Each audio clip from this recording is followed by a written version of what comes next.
के बारे में कोई जानकारी नहीं है। हम बस इतना ही जानते हैं कि मानव का मन और व्यक्तित्व अद्वितीय है और वो इस विश्व को प्राप्त हुई सबसे उच्चतम चीजें हैं।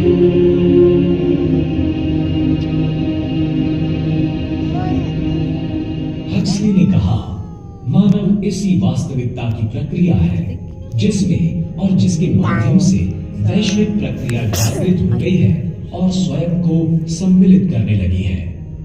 यानी कि विश्व हमारे बिना अस्तित्व में नहीं रह सकता। जो भी हमारे सामने प्रतीत हो रहा है, हम उसमें स्वेच्छा से शामिल हुए हैं। हम इस असाधारण पैमाने के विश्व के छोटे से भागीदार हैं। बड़ी अजीब बात है कि इस विश्व ने हमें हिस्सेदार बनाया है। प्रजातीय तौर पर हमारा भविष्य विश्व की होने वाली उत्क्रांति पर निर्भर है।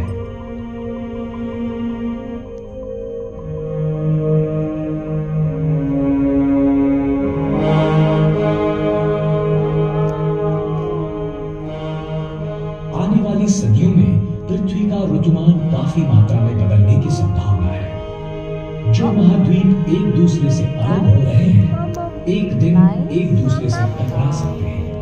इस टकराव में पुराने पर्वत नष्ट होकर नए उभर सकते हैं। डायनासोर्स के समय जैसा हुआ था, वैसे ही एक बड़ी ग्रहिका पृथ्वी पर गिर सकती है।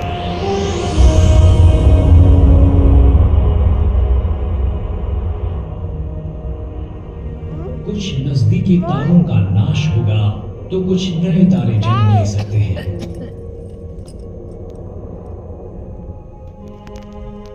अरबों वर्षों के बाद सूरज भी एक महाकाय लाल गोले में प्रसारित हो सकता है और पृथ्वी तथा उसके परे सभी चीजों को समेट सकता है।